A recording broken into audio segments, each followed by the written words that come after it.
So, you're on Hinge, but you've been getting little to no matches? Do not worry, because it's all about to change. My name is Koen, and in this video I will reveal the science behind how to get matches on Hinge. If you follow these tips, I will promise you at the end of next week you will have 1 million matches. Okay, maybe not 1 million, but you will get a whole lot more than you're currently getting. And stay tuned, because one of you guys is getting a free video profile audit where I walk through your profile to show you what you can improve, so hold on to figure out how you can win that. Now let's get started.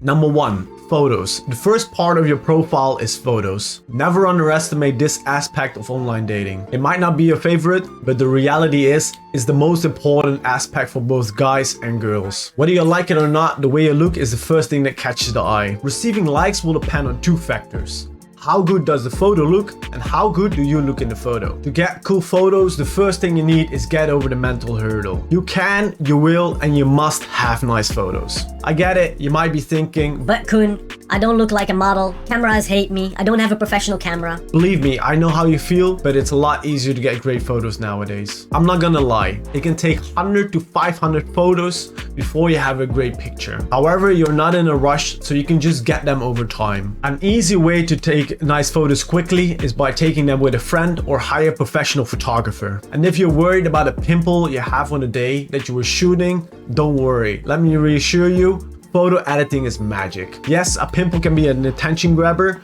but it's nothing you can't fix. The easiest way to do so is with an app called Facetune 2. With this app, you can quickly edit your photos, remove skin imperfections, and do all of those things in 5 minutes. If you would like to see a video about how I do this, make sure to let me know in the comments. The second part about a great Hinge profile is your prompts. Prompts are the replacement for a bio section that make adding information about yourself a whole lot easier. Before you go crazy with the answers, establish what you want to show and what you might lack in your profile. A good prompt can do the following of 3 things. It can raise your perceived value, it can entertain, and it can create curiosity. If you can't have all 3 simultaneously, make sure you get at least 1 or 2. You know when your prompts are working if the matches that you have actually respond to the prompts instead of the pictures that you have. Now let's run into some examples of good prompts on Hinge. Number 1, 2 truths, 1 lie. This one is great because you can actually add multiple elements. For example, I've lived in 11 countries, I've never seen Harry Potter, and I've won an award for the best pancake. So you can see that this prompt does multiple things at the same time. Number 2, don't hate me if I. The reason why you want to add this is if you have something that is semi-controversial that you believe or you like or you don't like that others do like. It generates a reaction out of the other person like, oh my god, really? You don't like this? Or oh my god, really? You do like that? So it's triggering, but it's not a deal breaker. The third one is believe it or not, I blah blah blah blah. This is an ideal one where you can add value or add a DHV, add controversial answer. You can add a lot of things. An example is, believe it or not, I'm pretty sure that if I wouldn't have become a lawyer, I would be the 6th guitarist of the Red Hot Chili Peppers. Number 4 of the potential prompts you can add is, one thing I'll never do again. This is an amazing opportunity for you to really tell a story about something that actually happened to you. Now the list of bad prompts that are possible is massive. To give you an example of some bad prompts that you want to avoid is, I like traveling, super generic. Netflix, wine and pizza on the couch, super generic, and it moves way too quickly. I'll delay this app soon, hurry up. You're kind of trying to force somebody into like starting a conversation with you, or it's bad. I'm going to travel to, give me travel tips. You're asking for a lot, also not something we want to do. So there's a lot of things and a lot of prompts that you kind of want to avoid if you can. So try to use the ones that we stated before and adjust them to your preferences. Now we also have 1 audio prompt. The rules are kind of the same, but the stakes are bigger. If you choose to do one, you need to make sure that your answer is good. Also, you want to make sure that the audio quality is clear. It's very high risk, high reward. If you sound like a jerk or if you sound like an asshole, they're not gonna like you. Or if you sound like a loser, neither will they. Let's listen to my audio prompt so I can give you an idea to what it sounds like. My most controversial opinion is that staying home for a full year is actually very nice. I've lived in like 10 countries in the past 5 or 6 years. And if there's one thing that made me realize is that just staying in one spot for 1 or more than 1 year and not going anywhere else is actually very nice. So I hope you picked up on the multiple things that I actually did. So number 1, I tried to DSV myself by saying that I lived in a lot of places. At the same time, that creates curiosity because they will be curious about where did you live and why did you live in those places. Another thing I did was saying something controversial.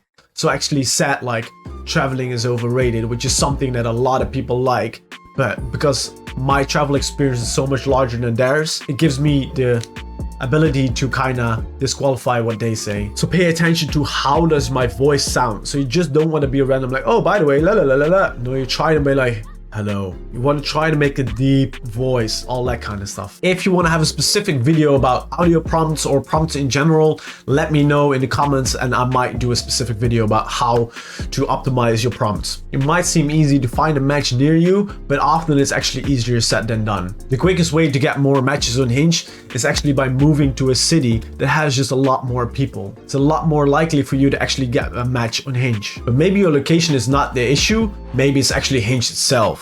What? You need to use the app that is mostly used in the place that you're at. If in your place everyone is on Tinder, it's useless to actually go on Hinge and try to find a match. Most of the time right now it's Bumble. Hinge is only come up, but there's a lot of places where Hinge is completely dead. Now let's talk about the looks discussion and the element we call sexual market value. When we're honest with ourselves, we know that looks matter. Not only for you, but also for the people that you're trying to match with. Reality is that most people have the ability to become a lot more attractive. So if you're not getting any matches on Hinge, you might want to look in that department and figure out what are the quick wins that you can make in the value and looks department. Now let's talk about some quick wins that you can do to actually become better looking. Number 1 is get a very nice haircut. Number 2, get stylish clothes and shoes. Number 3, if you have pimples, acne, or fucked up skin, start a skincare routine. Number 3, fix your eyebrows and fix your beard. Number 5, stand up straight. If you have glasses, get lenses. For tip 5, we have your account settings. After setting up your Hinge account, it's time to check your preferences and deal breakers. The deal breaker function on Hinge is an amazing feature. If you actually live in an area where there's not a lot of people, using the deal breaker function will extremely limit the amount of people that will see you. Setting too many deal breakers will affect the number of matches that you potentially will get. As you know, Hinge is mostly free, but like all dating apps, Hinge also has a paid element to it. First, you can get a premium account known as Hinge Preferred.